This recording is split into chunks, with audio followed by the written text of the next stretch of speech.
What's up, everybody? Welcome to Culture Binge, where we feast on everything going on in the zeitgeist and digest it all for you, our wonderful viewers. This is the episode for the week of August 12th, 2019. I'm your host, Jared, and with me are the other bingers, Alec. Hey. And Serby. Hello. All right, guys, before we get to it, I want to let you guys know that you may have heard from previous episodes, but we just launched a publication on Medium, medium.com/Wisecrack. Alec has been working really, really hard on it. It's a really exciting step for us as a company because I think the kind of stuff that we do lends itself better to a place like Medium than a platform like Snapchat. So the more support that we get over there on Medium for our articles and other stuff, the better it is, and we're really excited to be doing it. So check us out at medium.com/Wisecrack. Share our articles, subscribe to the publication, all that jazz. And before we get into today's Slaps and Chaps, Alec has a review that he wants to shout out. Yeah, thank you, Tbine30912. He or she says, I'm amazed at the ability of the Wisecrack crew to be so proficient in their explanation and insight of such a diversity of topics. The move from movies, TV, and the occasional video games has not disappointed, and I just hope y'all keep it up. Also, I've been a policy debater for 6 years and love seeing Alec reference policy debate. Thank you. Hell yeah, we have quite a number of Wisecrack writers have background in debate. I don't know, is it all of it policy debate, Alec? They're all policy debaters. Specifically, no shade on the other forms of debate, but sorry. All good. All right, so we're going to go into slaps and chaps. What's been slapping this week? What's been chapping your ass this week? Let's start with Serby. So I'm going to start with my chaps. Placido Domingo, one of the most celebrated opera singers, has been accused of sexual harassment, and I'm so sad. I'm so irritated and mad and everything. So allegedly he pressured women into sexual relationships and punished them when they refused his advances. He also kissed and touched women without their consent. So this chaps, it's another powerful man taking advantage of women. And anonymous sex is one swipe away on Tinder. I don't understand why they have to keep preying on women in their industry. Are these all accusations of things that he did recently, or how old is this guy? I'm not familiar with this guy. He's in his 70s, I believe, and these are accusations that go back to, I think, the 80s. So yeah, no Tinder then. And no Tinder then. I mean, you have to do it the old-fashioned way, but I mean, we don't need to be shoving our hands down women's skirts. I don't think that's ever okay. Yeah. So, but anyway. Every time I find a new artist, especially if like it's from the 60s or 70s, I'm just like, God, please don't be awful. Please don't be awful. Please don't be awful. Oh God, I just assume they're all awful. I just assume that. I mean that. Yeah, I assume. I'm not surprised if anyone is revealed to have stories like that. Yeah. Yeah. I mean, I guess this one hit me pretty hard because I go to the LA Opera often and I look forward to seeing him sing. So it felt like somebody that I've enjoyed and have seen, and to hear that he's done something like this, I don't know. I need to just lower my expectations for everyone now so that nothing surprises me. Wouldn't you be crushed, Jared, if Keanu Reeves turned out to be a shitbag? Well, that one would be different because part of the great mystique of Keanu Reeves is that he's decidedly not like that. You know, you take a random celebrity, I don't know, let's say, I don't know, like Jack Black, or no, Kevin Spacey's a bad example. Jack Black, for example. Like Jack Black is just known as a great actor and a great comedian, but there's really nothing about his personal life, and a great songwriter. There's nothing about his personal life that makes him famous. So if there was some epiphany about his personal life, it would be less of a surprise than Keanu Reeves, who is not only famous for his acting, but also for his mythic good-heartedness in his personal life. Yeah. So it would be a little bit different. Yeah, I agree. All right, so what's the good news, Serby? The good news is that I received so many wonderful book recommendations from our listeners, and I'm so happy. I spent all day over the weekend at my local library, and I was just so happy. And I really appreciate all of the recommendations and all the time all of you took to Share your favorites. I haven't read a ton of graphic novels, and I got a lot of recommendations on that. A lot of writers I've never heard of, so I'm a happy camper. Awesome. Cool. What about you, Jared? Oh, okay. So I don't know, my slaps and chaps this week are kind of interchangeable. But, all right, so slaps this week. So I know Alec has heard of this, but Serby, have you heard about the Bagel Boss? I'm really late on this, but I recently found out about it. All right, let's play the clip. This clip went viral, and this guy has now been dubbed the Bagel Boss. Why is it okay for women to say, oh, you're 5 feet on dating sites? You should be dead? That's okay? Who said that to you here? Nobody. Women in general have said it on dating sites. You think I'm making that shit up? Everywhere I go, I get the same fucking smirk with the biting lip. Shut your mouth. You're not God or my father or my boss. Dude, you want to step outside? You want to step outside? Huh? I'm not standing, pal. I'm not. You shut up, too. You shut the fuck up. Go ahead and attack me, Jake. Oh my god. I just wanted bagels. I recorded the whole thing. All right, so this clip went viral. It got something like 20 million views, and this guy became a mini celebrity in Long Island, where he's from for a little bit. Sorry, are you saying that he slaps or the video slaps? Because those are two very different things. I'm gonna get there. So I found this video to be quite funny, and then I did a deep dive on this guy's YouTube channel. He started a YouTube channel, and let me tell you about what slaps about this is that his whole thing is that he's constantly getting in people's faces. He's constantly yelling at people. He's 4'11" and he has no fear. He is not a pussy. He just doesn't give a fuck.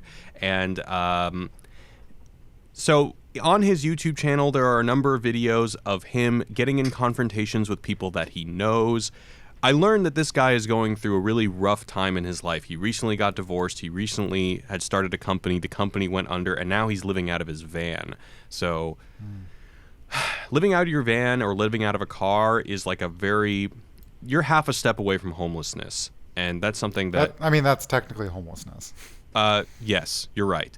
But in the sense that, like, if you're trying to get back on your feet, you're trying to get a job, you're trying to get work, if your car breaks down, your chances of getting work fall pretty close to zero, and then you're homeless. But aside from that, he was lashing out at a lot of his friends, and this guy's from Long Island. I have family in Long Island, and it reminded me a lot of my uncle. My uncle is like a blue-collar Long Island guy, and this kind of culture that I was exposed to a little bit as a kid that this video reminded me of. And specifically, one of the videos on his channel, he has this confrontation with an old friend, and it gets so kind of vile in terms of they're just really at each other's throats. But after the video, there was another video that played, and it was a guy responding to it, and the guy said, you know what, I know that Chris, which is the name of this short guy, I know that Chris has been going through a really hard time in his life right now, and I'm never going to say that he's a bad person because we've been friends for decades and he's just going through a really rough time. And I just thought that was so fucking classy, and it reminded me of this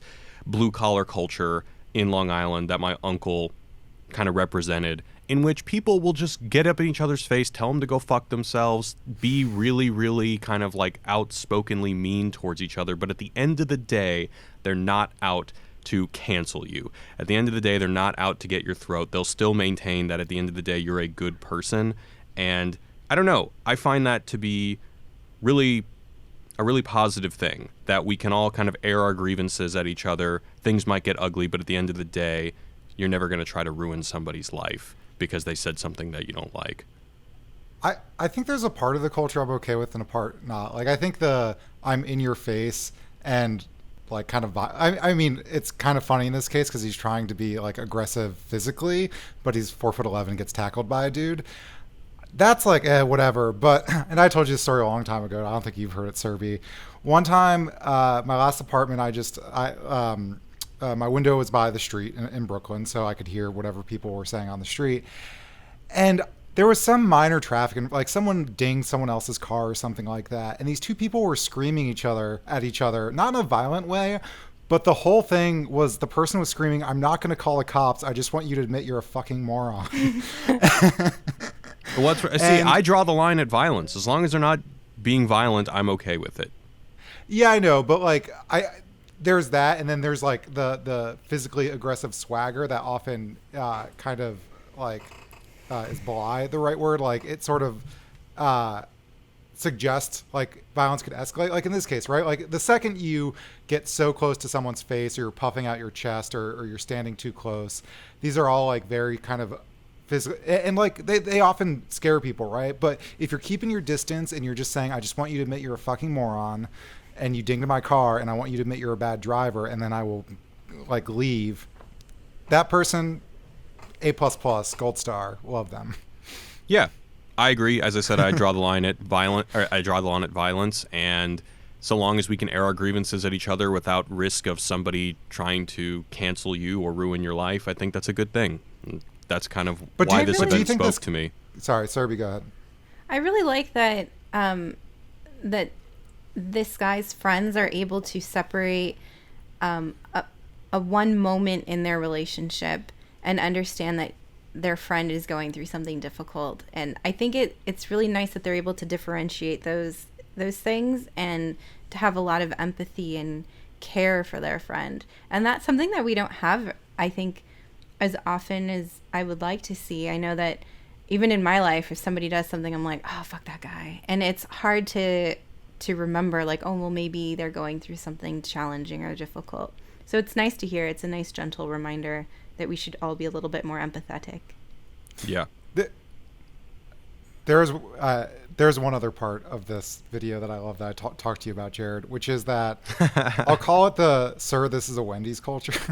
Yeah. Which is, as far as I can tell, the video's a little out of context. The guy gets in a fight with someone at the bagel store for God knows what reason, but immediately. Well, I can tell you the reason. It's not a good reason. Yeah. Well, it's basically, I don't know. I think he's a bit paranoid. I certainly don't think that the woman that he's yelling at, basically, this woman was serving him his bagel, and he claims that she was like smirking at him, whispering to the other coworkers, making fun of him for being so short, and that basically just made him snap. And I don't know. I mean, I wasn't there, but I mean, even if that was the case, his reaction is not appropriate. But I think just it's a bunch of stuff boiling up to a point in his life that he just exploded. But that was why. Yeah. So I think my overall point was that small injustices, for better or for worse, become like a microcosm of the larger thing. So in this case, it's that I interpreted someone to look at me in a funny way. And all of a sudden, it's this whole personal history about how women don't swipe them on Tinder, which I have empathy for. Short guys have it hard. But it's just so bizarre. Yeah. For sure. All right, so my chaps is, I don't even know if it's a chaps. It's just something that I thought was interesting that I didn't think would probably motivate a long enough conversation to be a whole thing. But have you guys heard about The Hunt? And Alec and I spoke about it recently. So The Hunt is a Jason Blum movie who created The Purge. Blumhouse is basically the kind of the darling independent movie studio in Hollywood in that he just makes hit after hit after hit, mostly because he makes low-budget horror movies. And he had this movie that was coming out that was recently canceled by Universal because the premise of The Hunt is that coastal liberals hunt red state conservatives for fun. Kind of like in Hostel, the whole premise is that rich people pay a certain amount of money to kill young, beautiful vacationers for fun. Now, the interesting thing about this is that they claim that because of the recent shootings, they're canceling the film, but also it seems like a lot of the conservative people are outraged against the film, but just based on the premise, it seems like it is more of a dig at liberals than conservatives, which really just makes me want to see the film, because now I'm curious as to what exactly their slant is. Yeah. Serby, what do you think? I have a lot of thoughts, but they're all like floating around very quickly. The premise of the film is interesting. I got caught up on the previous film with the rich vacationers hunting other people. I don't know. I still need to. Yeah, so that's Hostel. This movie is a similar premise, but it's that coastal liberals pay money to be able to hunt red state conservative quote unquote deplorables for fun. And I think the movie is told from the perspective of the conservatives who are trying to escape, in which case it would be much more of a condemnation of liberals than conservatives, and yet the conservatives are the ones that seem to not want the movie to come out. But I don't know. I mean, I could be wrong. I haven't seen the movie. So why do you think that it's a condemnation of liberals? Well, because it's saying that liberals are the ones who think they're so morally elevated that they can literally hunt other human beings for fun, and they believe that people in Middle America are just completely disposable and not even grant them humanity. Right, like the rich people in the hostel aren't the good people. Right. Yeah. It really depends on execution, right? Like exactly, which is why the movie should come out. Now I want to see it. Maybe this is all part of their plan. They're going to release a great it marketing anyway in plan, absolutely. Yeah, because it could be some weird paranoid fantasy of like a thing that doesn't exist, or it could be like a really funny satire. Like, yeah, I don't know. Like maybe it's like a Get Out 2.0, but not really, because Get Out's about racism. This isn't about that. But you know what I'm saying. It might be like... Oh, go ahead. I think it's really strange how, in light of all these recent shootings, like people cancel things, they like stop selling things, and like I heard that Walmart stopped showing violent images. Yeah, but they're still selling guns. So it feels like this is another like example of, oh wait, we're going to be very sensitive and we're not going to send these like messages out about like shootings, but do they really care? Or is it like you said, Alec, are they just going to release the film in 6 months? Well, I'm sure that Universal is also... I mean, they're not pulling any other films that have guns in it off the shelves. I'm sure they're still going to release some movies this year that do have shooting as an element of it. I think it does have more to do with the politically charged nature of it. Yeah, I think these are just like risk-averse executives who... And I mean, to be honest, we have that same line of thought. What is the odds that someone will be angry at us for any given thing we do? Yeah. And if they think the odds are 40%, they're going to say, fuck it, I'm just not going to do it. And you could unpack that and think about what that means and all that stuff. But yeah, it's hard to know without seeing the movie. And goddamn, this is good publicity if they are planning. It is the best publicity. Yeah, it might be like The Interview where they just release it on Netflix or they just release it straight to VOD and now it has all this attention. If that's the case, I'll probably rent it because I'm damn curious. I also like Jason Blum movies in general. Yeah, doesn't he do The Purge? Yeah. Yeah, great movie. I mean, I think that this is probably his attempt to do something like The Purge, which was also more or less a condemnation of that kind of liberalism, but no one really seemed to be that outraged about that. Was it about liberalism or just like... Or I guess neoliberalism specifically. Yeah, but that's not... That's different than it's different, yeah. Liberal as we, yeah. I think the people in the Purge movie could equally be conservative or liberal. They're just like wealthy, not in my backyard types. Exactly. All right, what about you, Alec? What's slapping and chapping? So this came out, I think, the day of last week's Culture Binge, but I didn't read it till afterwards. This Nick Cage interview in the New York Times, everyone needs to Google it immediately. It is so good. Also, this is just a fun anecdote. JR, who... did the Thug Notes illustrations and has done a lot of art for us in the future. We were just talking to her and we're like, you got to watch this movie. You got to watch Vampire's Kiss, his best movie. She did. She's obsessed with it. And it just warms my heart. But anyway, two kind of highlights from the New York Times interview. He did this movie called Peggy Sue Got Married. And I think his uncle directed that. Do you know if that's true, Jared? His uncle, Francis Ford Coppola? Or one of the Coppola. Anyway, it doesn't matter. The point is, whoever the director was... this is a quote from it. He said, the director, just come to rehearsal. And Nick Cage said, look, I'll do it if you let me go really far out with the character. How far out? I want to talk like Pokey from The Gumby Show. I haven't seen that movie, so... Yeah, there's a brief clip from it in our Nicolas Cage video, which is how I know that movie exists. Also, there's a moment where he talks about how he went through a philosophy phase. Not usually not the philosophy we talk about. But here's a quote. He said, I'm going to get off philosophy because I became like a kite with a string but no anchor. No one could understand what I was talking about. And I thought people would rather see me as an orangutan than as an eagle meditating on the mountaintop anyway. I don't know what that last sentence means. I don't even know why I read it, but it's just so amazing.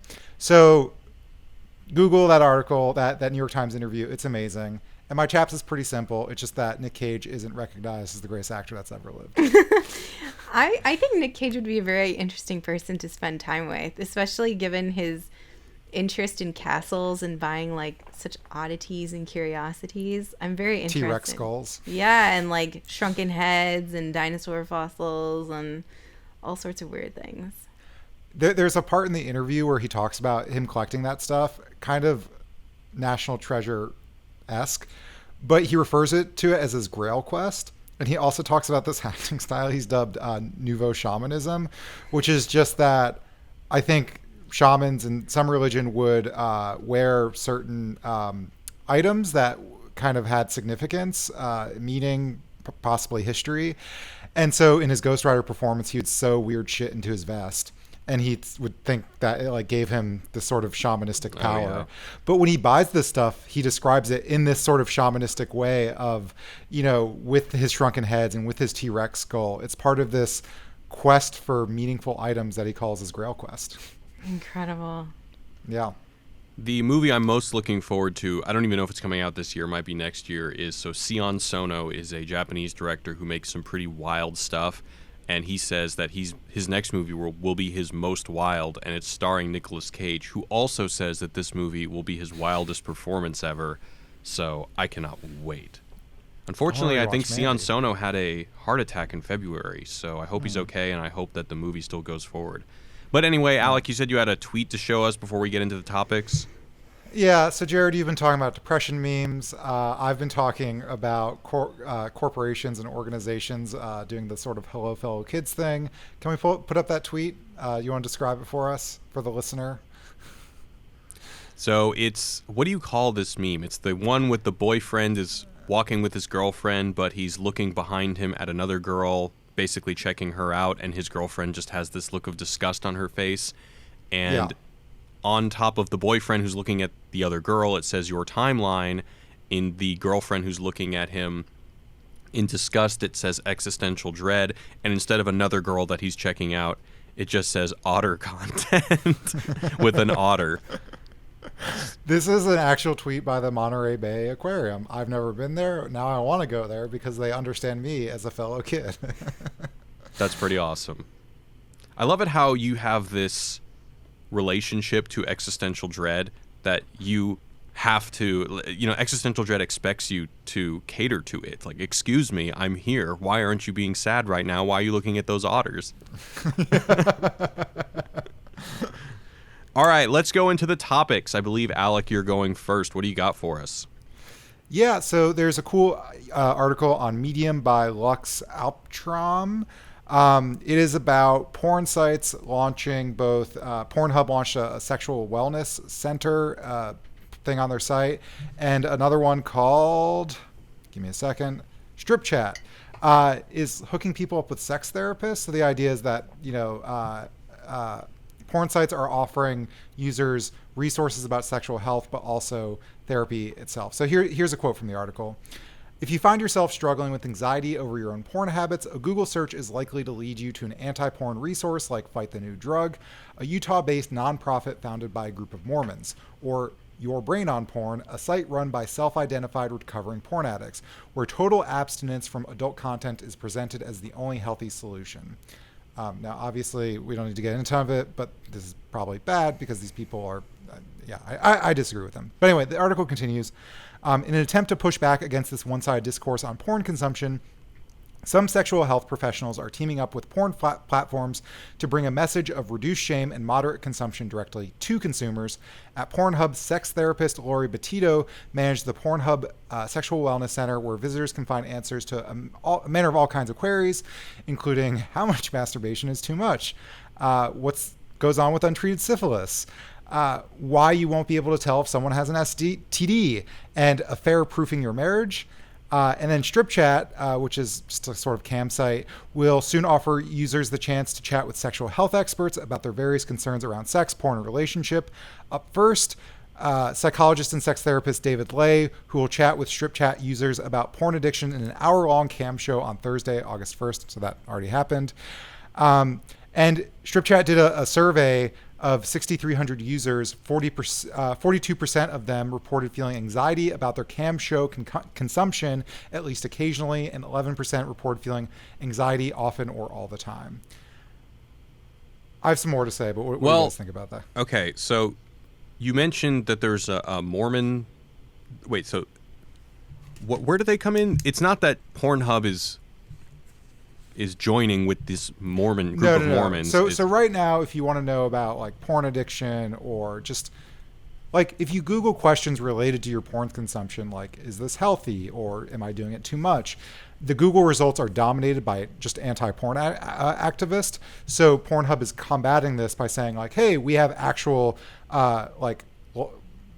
clinical psychologists with PhDs who are, sex therapists who will give you the real sort of unbiased approach that like, yeah, porn consumption can be too much and it can interfere with your life, but we're here to tell you about like a healthy balance and stuff like that. So they're combating what is readily available on Google. It's weird that the things that you mentioned syphilis prevention, you mentioned making your marriage affair proof, you mentioned other, that all seems like stuff for people who are in relationships, not people who are probably addicted to porn and very lonely.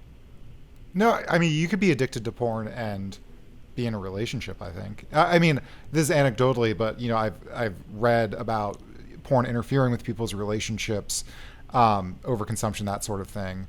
But I think the Sexual Wellness Center is it's not just about porn addiction. It's kind of a one-stop shop for... I mean, to be honest, I think a lot of our sexual education, once we leave whatever garbage school gives us, is you have your doctor as a resource, but who wants to like ask their doctor lots of questions about syphilis because they're usually got you in and out. So I think it's a friendly place to like get answers for that kind of stuff, because I think conversations about sex and sexual health are often on the fringes of society. I think the idea is good to provide resources to people. However, I think the money would be better spent if it went into more effective SEO and try to change the Google search so that this way when you search for things. I don't think that if you have an addiction that you should associate your addiction with your place of treatment. That's like having a liquor store offer AA meetings. Like, it just seems strange that like if I have a porn addiction, I would go to Pornhub to speak to a clinical psychologist. It's like I feel like it would trigger my addiction and negatively associate the two things. And I took a neuroscience class in college, which obviously makes me an expert. And one of the things that we studied was about addiction, and it was something about like when you do things like this, like associate treatment with your addiction, it like negatively reinforces your addiction, and you can't ever overcome it because they're like side by side, like it'll keep triggering you. So I'm not in favor of this. I mostly agree with you. I think a lot of sexual wellness isn't specifically about porn addiction. It's often just about, we'll call it generally like healthy porn consumption or healthy sexual habit. Like, it's not just porn they're talking about. And I agree with you, that's true. And that's, I think, more of the strip chat case. But also, if you think about casinos, they often, obviously you don't want to get gambling addiction therapy at your casino. That seems like a horrible idea. But they're often the first line of defense in saying, when they have numbers posted in bathrooms about, if you have a gambling problem, call this hotline. I guess like as the first point of contact, maybe it helps. I think it takes a lot for people to make the step to ask those kinds of questions. So I 100% see your concern, and I think that's a valid criticism. But I also think there's kind of this other component as well. Mm-hmm.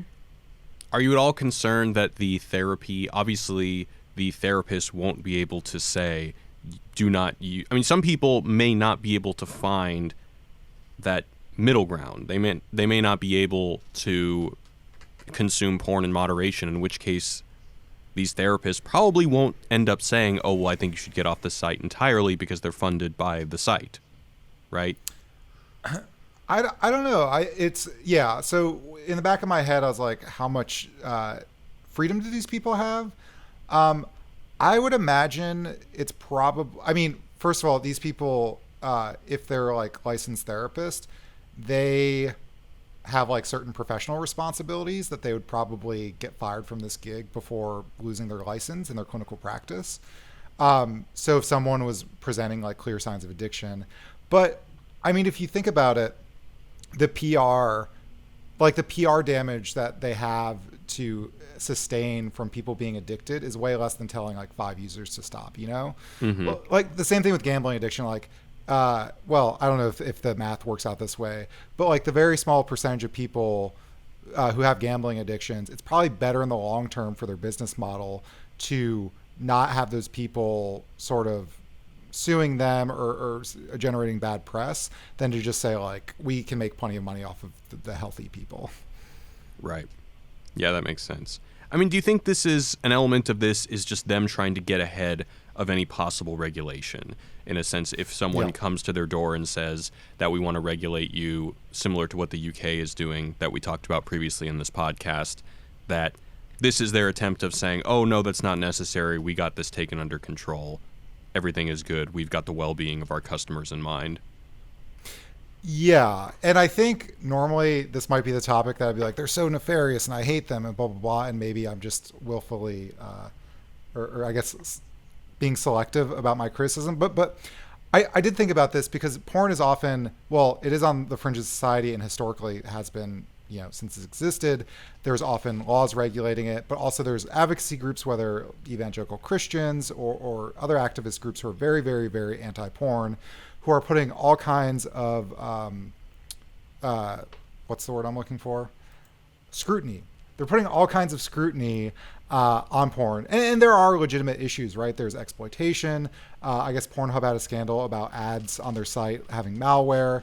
And so these people are looking for any sort of misstep to say, see, it's all evil, it's all terrible. And that's not to dismiss those like legitimate questions that the industry deals with. And I think they're kind of getting ahead of it in a smart way, rather than letting these anti-porn groups like be the first one to talk about the issue, for them to be sort of open about their own issues. And part of this overall strategy, I think Pornhub specifically has been like very proactive about getting ahead of these anti-porn messages. They have a whole section called Pornhub Cares.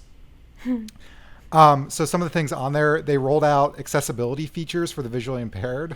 What is that like? That's great. Closed captioning, that kind of stuff. I think how does closed captioning help the visually impaired? You know, sometimes you just the sound. Okay, no, but closed captioning, doesn't that mean subtitles? Oh wait, sorry. Closed captioning for. Oh God, can we delete that? No, we can't. That's the best part. For the deaf. Okay, there we go. God, there we can go. We please cut that. No, that's too good. Oh God.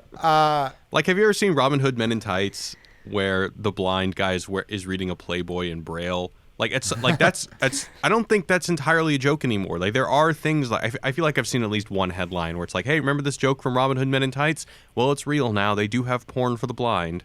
Yeah. What I'm saying is that it should be accessible to everyone. Was my smart point before I seemed like a dumbass. So they also had a campaign. There's a bunch of campaigns, but notable ones. Give America Wood, where they would donate one tree for every 100 videos viewed.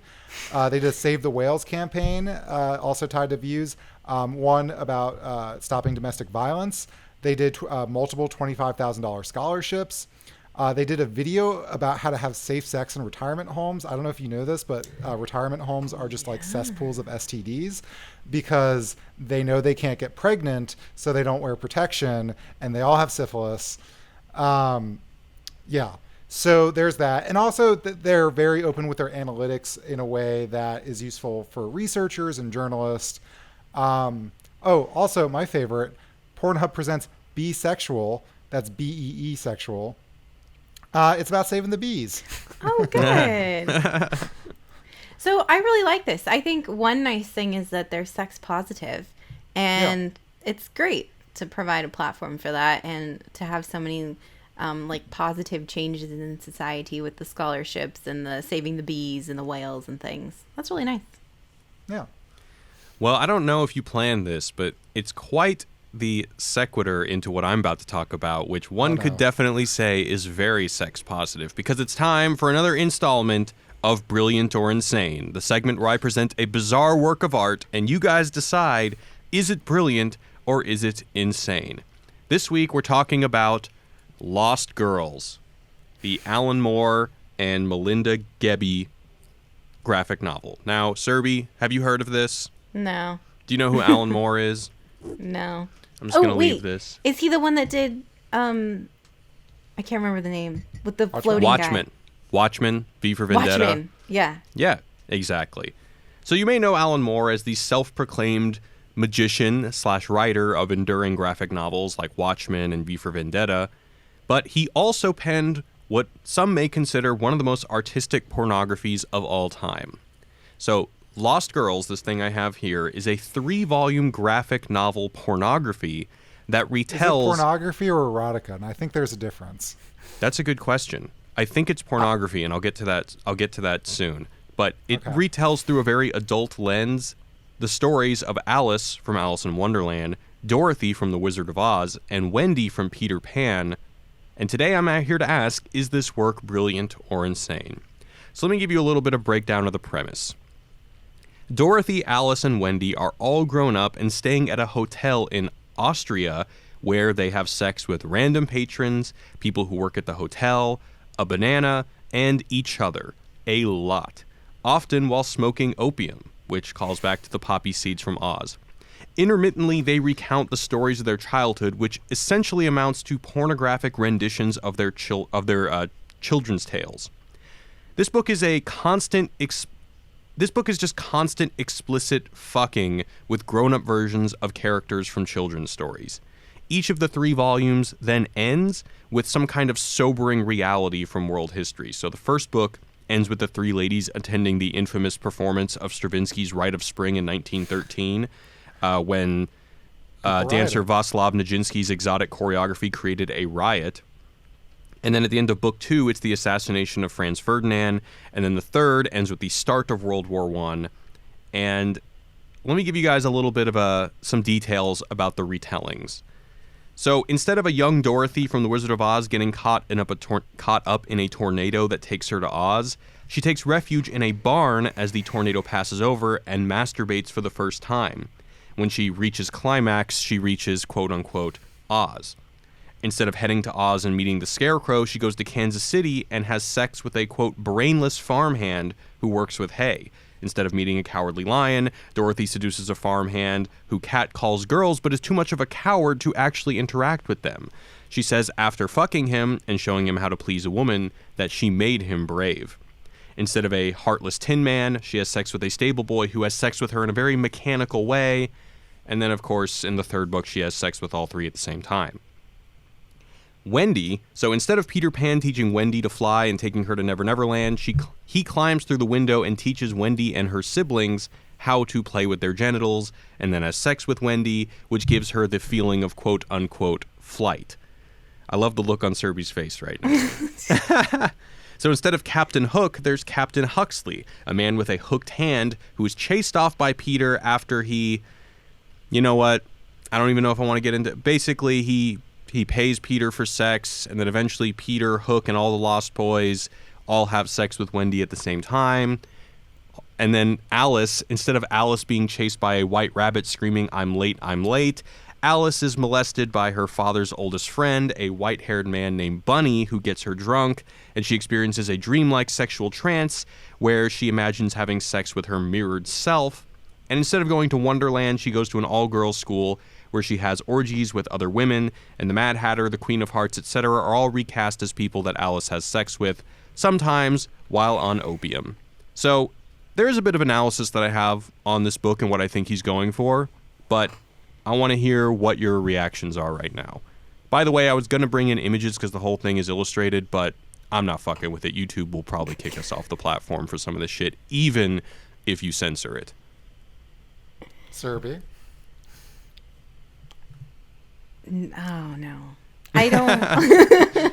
I'm for it. disturbed. I love these, I love stories and fairy tales, and I'm so upset to hear about Wendy and Alice and all the girls. I don't think this is good. I think it's insane. I think it feels a little child porn-ish to me. Yeah. It is kind of that. In fact, I don't know if this is actually legal in all countries because of that.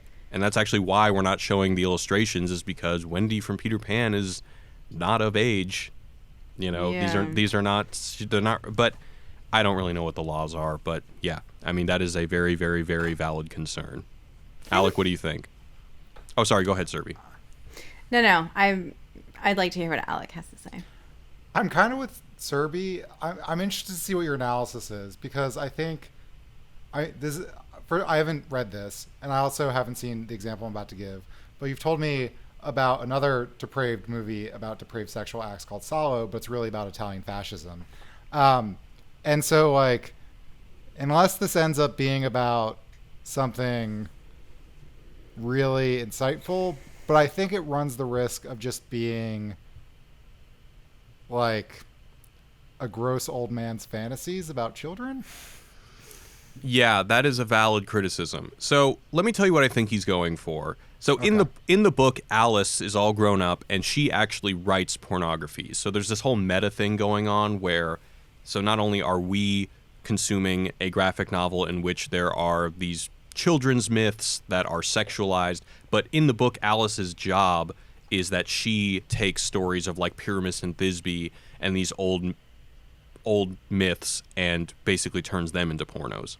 And so there's a quote from the text, if I may read. She says, "Pornographies are the enchanted parklands where the most secret and vulnerable of our many selves can safely play. They are the palaces of luxury that all the policies and armies of the world can never spoil, can never bring to rubble. They are our secret gardens, where seductive paths of words and imagery lead us to the wet, blinding gateway of our pleasure, beyond which things may only be expressed in language that is beyond literature." So it's an extremely sex-positive book, and what I think he's going for is this, is that sex and pornography is the only fantasy that adults have.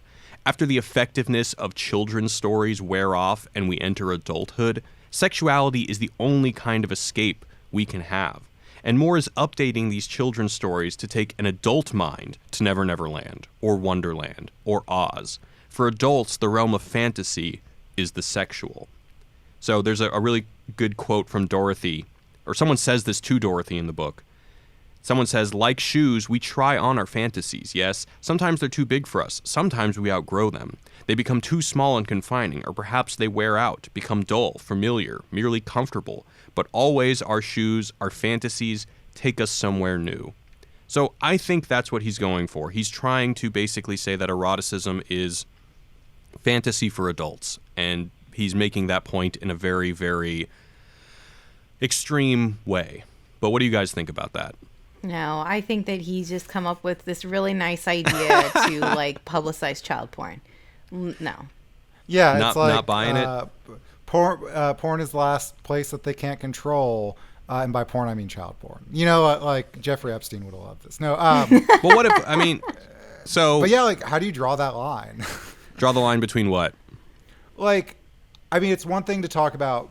He's saying porn is the last refuge of our fantasies, et cetera, et cetera. But sometimes his fantasies are fine, and some of the times his fantasies are really, really bad, like in the case of child porn. Yeah, well, so I would say the parts in which they depict like the younger people is probably only like 20% of the book, but most of it is them as adults.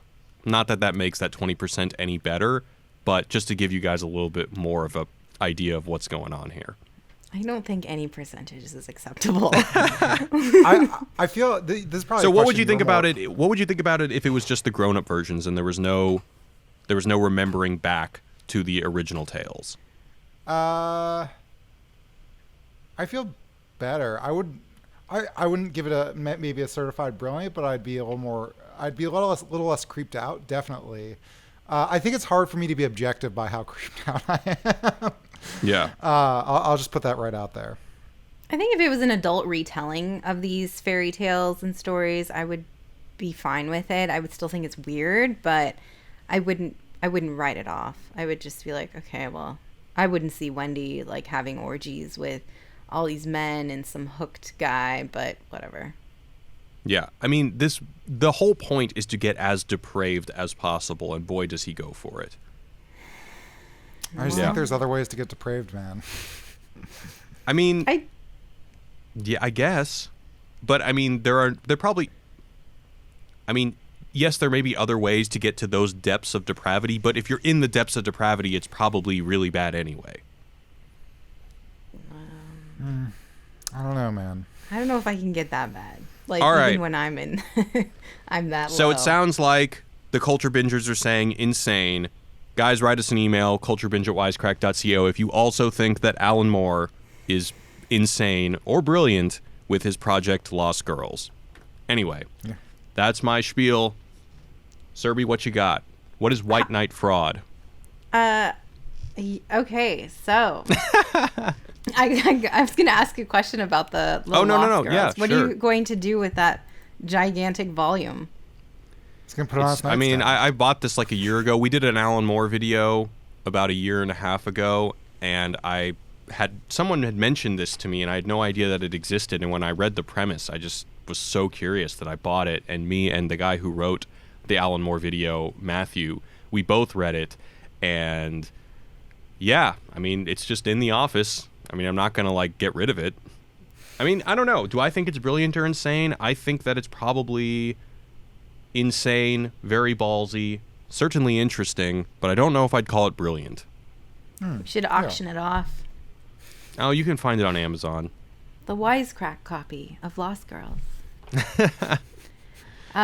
Okay, so I want to tell you about this woman. 10 years ago, Renee Bach. We have a picture of her. She was a then 20-year-old high school graduate with no medical training, and she opened a medical clinic to help severely malnourished children in Uganda. So she had been going to Uganda for a few years doing various missions, and she started a blog, which we can see here on screen. And from 2010 to 2015, she took in 940 severely malnourished children. The problem is, again, she had no medical training, and a lot of these children had HIV, tuberculosis. They were dying, and she said she saved a lot of them, but 105 children died. And there was a woman who was she was a trained nurse, and she helped out at this clinic. And she said that this Renee Bach would do medical procedures on these children. She would run IV lines. She took their blood. She did all sorts of things. And in this blog, Renee would talk about how she did this medical work on these children and helped them.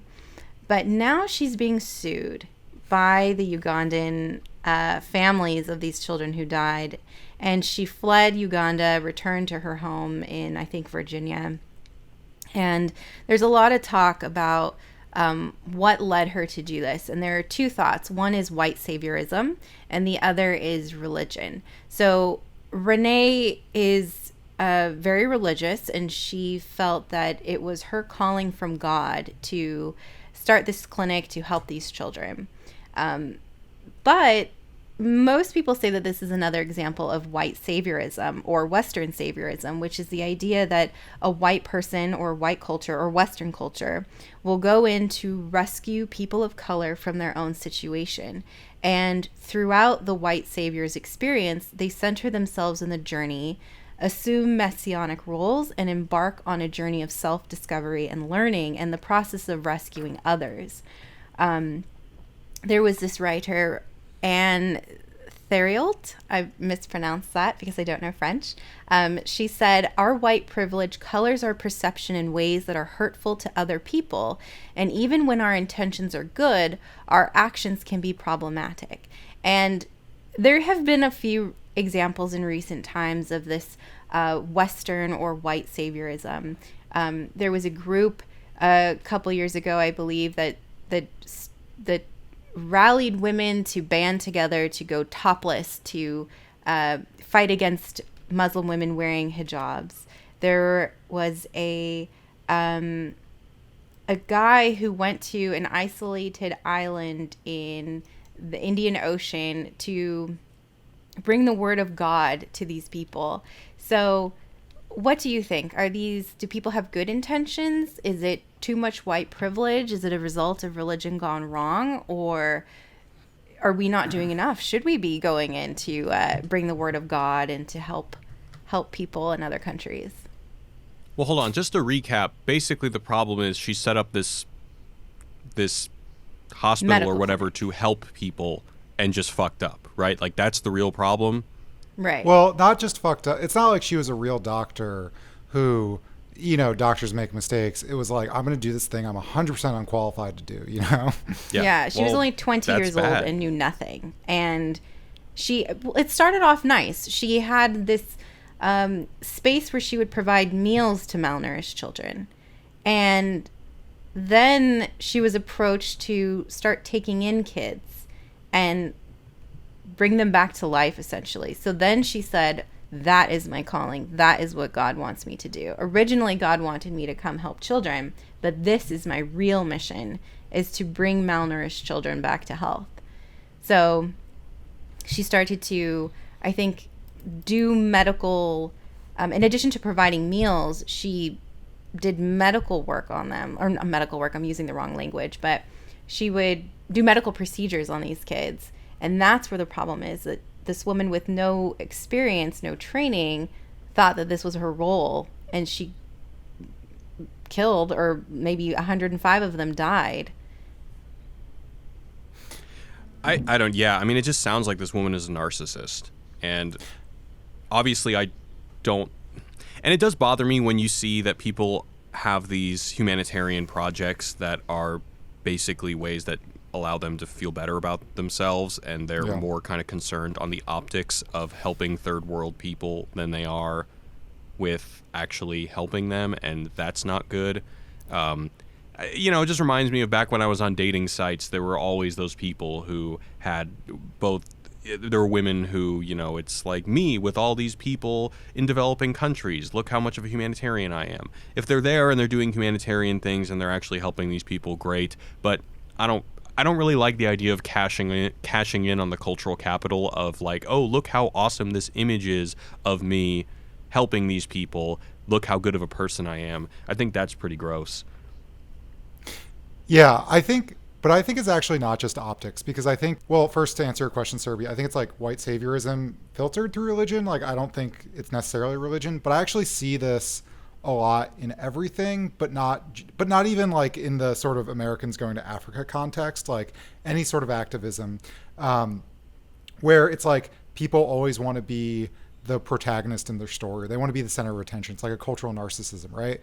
They want to be like, they want to legitimately feel like the hero that saved the day, but the way that works is it's framing like what is good and bad for people around their own what they think is true, and like what needs to get done based on like what they think is true, and often involves like the act of ignoring of the people they're trying to help, right? It's like, because it's like, I know better than you, therefore I will save you from yourself. Now obviously these people, these children were starving, and it's not like she's saving them from themselves, but I just pulled it up. There's an amazing Onion point counterpoint headline, and I'll just read it, that I think speaks to this exact problem in different contexts, which is my year volunteering as a teacher helped educate a new generation. Sorry, let me do that whole thing again. This is a point counterpoint about Teach for America. And the point is someone who did Teach for America, and the counterpoint is one of the students. So my year volunteering as a teacher helped educate a new generation of underprivileged kids versus can we please just once have a real teacher? Yeah.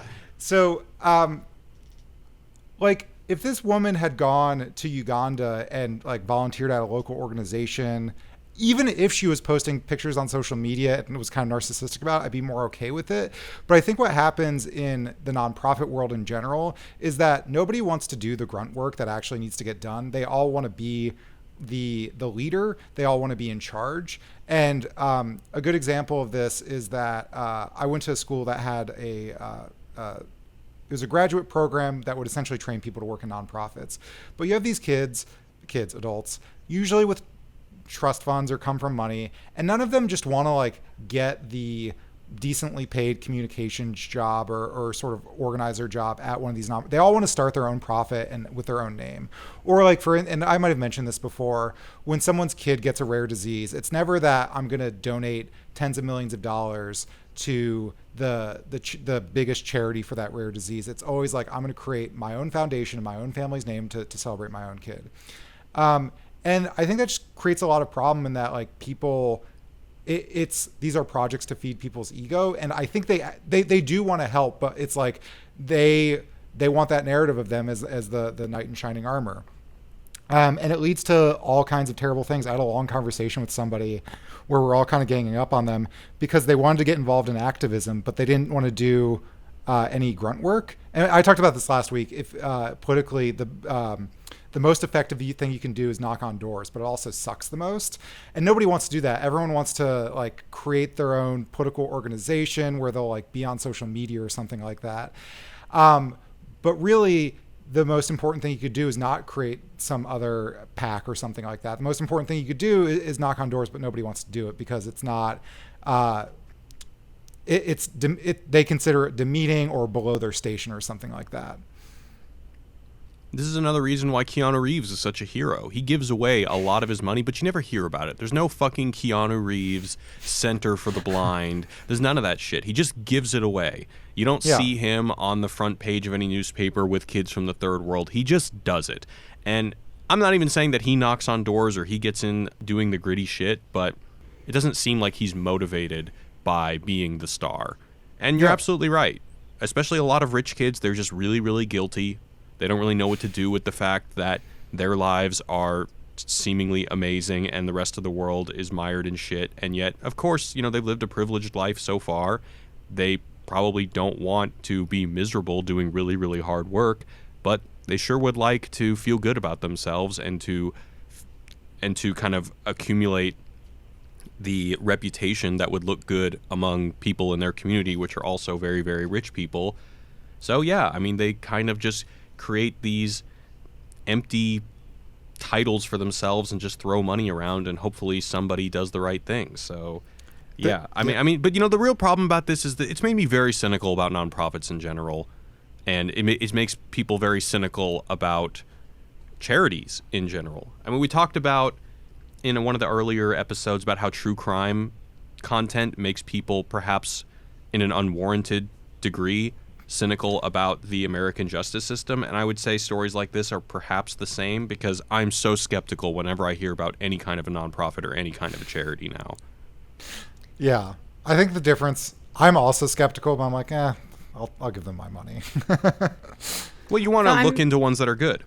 Yeah, exactly. And there's lots of great nonprofits out there. Sorry, Serby, what were you gonna say? There are websites that rate nonprofits to tell you whether or not they're actually giving money to their causes, or like what is the percentage of the amount of money that goes towards helping their cause versus administrative costs.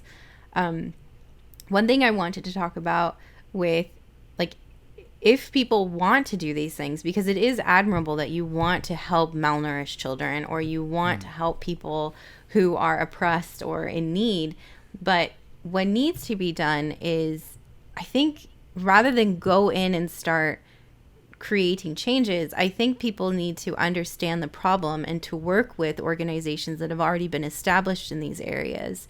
So if this woman, Renee, had gone to work at an existing clinic in Uganda, that would have been great, because she would have been working alongside the people who actually know what needs to be done. Yeah. I think this problem is this idea of wanting to be the protagonist in your story and wanting to start things to celebrate yourself, but you can't really do that when other people's lives are at risk. And helping children who are dying is a big fucking thing to mess around with in order to get that blog going, to get your Instagram going. Yeah, 100%. And I think when you're the own protagonist in your story, not even in evil by consequence, but not personally evil, is that there's a discrepancy between what you think needs to be done and what the people on the ground or in the community or the people you're trying to help needs to be done. So this kind of stuff happens with international aid all the time. We're like, well, you know, if we just donated this or that to this village, like they'd be fine. But it doesn't usually involve like a cooperative community process of them actually telling them what they need, or like asking the medical community in Uganda, how can I stop malnourishment? Because they probably have efforts and certain strategies versus just doing this other random thing. The example I talked before about this person who wanted to get involved in activism but wanted to create their own organ. They were trying to build some app for activists to communicate to each other, but the people in the circle I was talking to, other people were activists saying, "Oh, activists don't need that at all. Here's what they actually need," and he was just like, "Oh, I don't want to do that." Cool. Do you guys want to go to the mailbag? Sure. All right, cool. We got some voicemails. You can send us voicemails at 213-534-8807 or 21-ELF-GUT-07. So we got one from Felix about Forever Alone. Hey, Wisecrack. This is Felix. First-time caller. Been listening to you guys since like 2017, I think. Love your content. Now, you guys talk about a lot of interesting things. I want to talk about the Culture Binge podcast about Forever Alone and this whole situation about Gen Zers and millennials not talking in person and dealing with anxiety and avoiding in real life connections and all that related stuff. It's been really hard, especially for me. I'm 34 years old and I grew up in the spectrum, and I spent at least a better part of 20 years learning my social skills and how to talk without fear or anxiety or crippling paralysis. You couldn't tell right now for me talking. And the whole culture kind of screwed me. The whole social media thing. Grew up with it and without it, and now I'm stuck in the middle and basically with no real friends that I can hang out in real life because everybody is online. If I don't make an event on social media, nobody shows up. So then I spend the time to actually call or video chat or actually go to them in person to try to get stuff happening.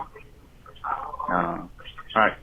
Love the content and keep it up. Bye. Thank you for that message, Felix. What do you guys think? I agree with Felix. I think this generation is stuck in the middle, especially these older millennials that are like late 20s to mid 30s. They grew up with and without social media. So it's this weird balance. Like, how do we juggle our relationships when some of our peers want to be all online and the rest of us don't care to be online? How do we maintain friendships in that situation? And with someone like Felix, who deals with these external issues of having to learn, social skills and cues and things like that, now this push online, it makes things even more challenging. And I don't know what the answer is. I don't know how to combat loneliness when we're faced with so many challenges like this.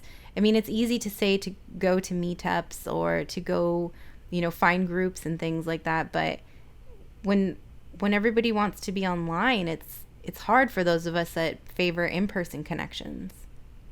Have you guys ever gone to a meetup?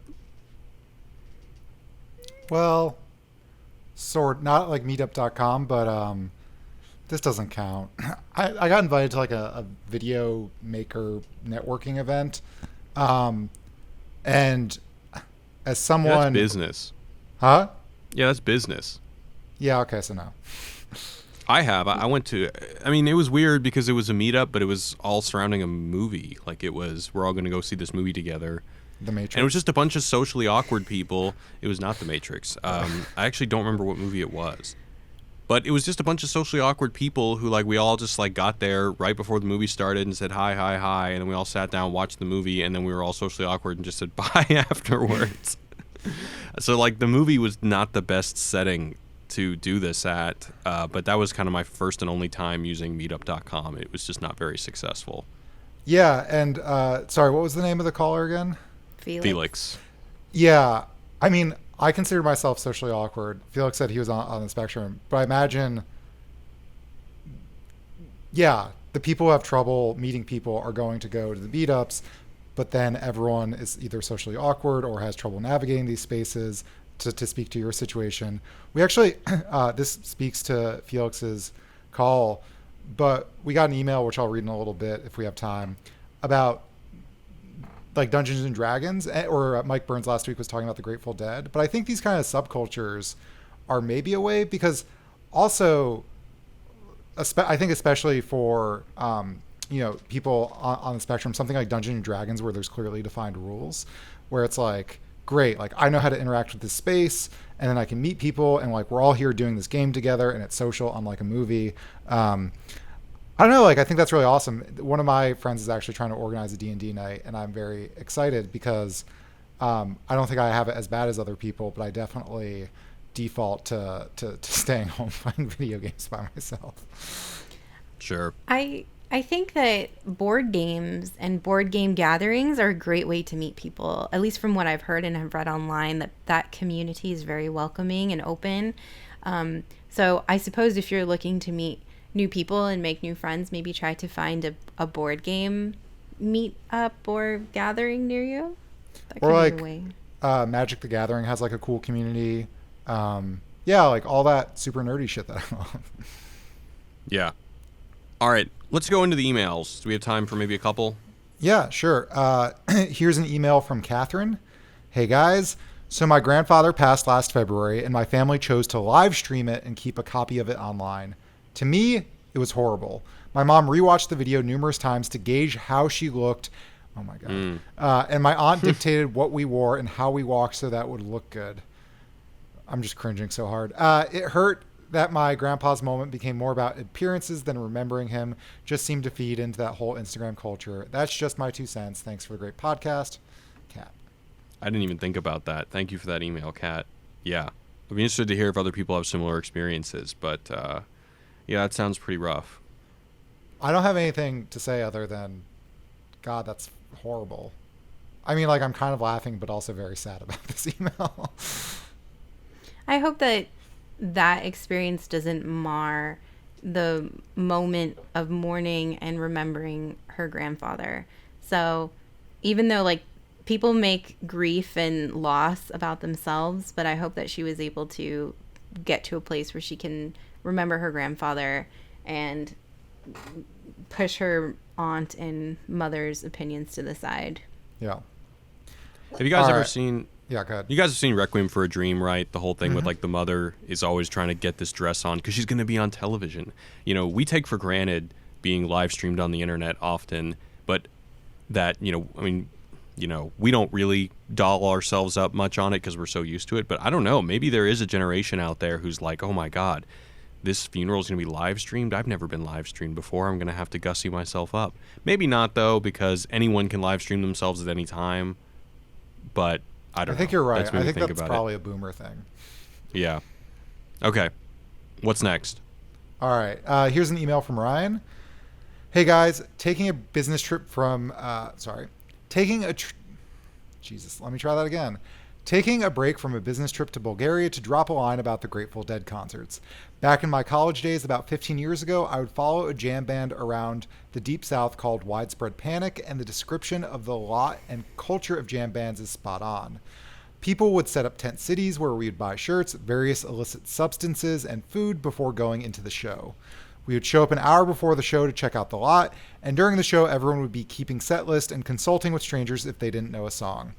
During the show, you would share everything with everyone, stranger or not, drugs, cigarettes, water, whatever. Before and after the show, there was a sense of communion in the religious sense, with you greeting people before the concert with "have a great show," and after the show with a simple "great show." Having graduated from college so long ago, I miss the sense of community with strangers more than anything, except for Fish fans. They suck. That's Ryan.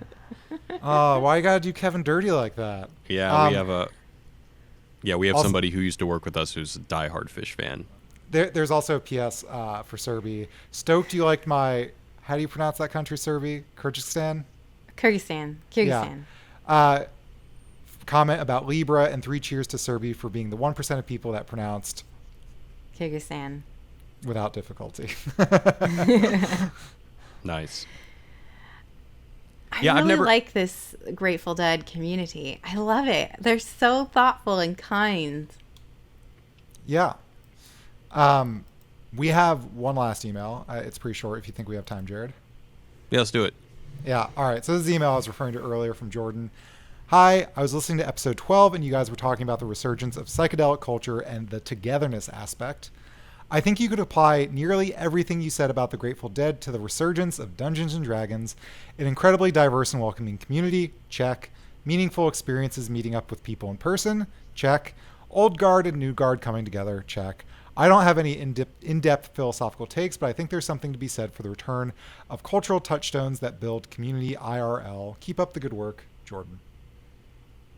Yeah, you brought that up. Have you guys ever played Dungeons and Dragons? I made a character once and then never got to playing the actual game. I also did the same thing for a game called Rift, which is similar. Again, never played the game because my older brother and his shitty friends played it without me because I was too annoying as a little kid. But I really hope this Dungeons & Dragons night that my friends are trying to plan really materializes. Yeah, who's your dungeon master? Because I've played and I never really got into it, mostly because my friend was the dungeon master and I just couldn't take him seriously enough to actually abide by his words. You know, if he said, oh, well, your character fell into a ditch and died. I'm like, fuck you, man, change it. And he's like, no, I'm the dungeon master. I'm like, fuck you are. I know who you are. Stop being such a prick. You know, and I just couldn't get over I would love that. to be a dungeon master. We should play Dungeons & Dragons together on this live stream. I don't really know the Dungeon Master that well. It's the girlfriend of one of my friends. None of us have played. I actually have the most experience just making a character 10 or 15 years ago, which is not any experience at all. So I think it'll be a lot of people not knowing what they're doing, which could be really awesome. And I'm excited about that. Yeah, you hear about things. One of the cool things about playing D&D in Hollywood is that you hear about things. It's like, oh, I'm part of such and such's game, and it's like this legendary Hollywood writer, and you're like, oh wow, I would love to be part of his game. And you can. There are like these exclusive D&D groups. No, it's more like, I don't think it's actually him, but someone like Dan Harmon, like to get to be. And I think actually Trey Parker, I think, has D&D groups, the South Park guy. So yeah, if you get a seat in one of those, that would be awesome. Do you think it's like really selective where it's like you come for a day and they're like, of course. We didn't really like your play style, so you're not invited next week? Well, hopefully it's not catty like that, but maybe. Is that how bridge clubs work? All right, we're going to wrap it up. If you guys want to send us an email, culturebinge@wisecrack.co. Don't forget to check out our publication on Medium, medium.com/wisecrack. Share the articles, subscribe to the publication. Anything you can do to help us out and make that sing, really appreciate it. Also, hit us up on Patreon, patreon.com/wisecrack. I want to thank Alec and Serbi for joining me today, and we'll be back next week. Thanks a lot, guys. Bye-bye.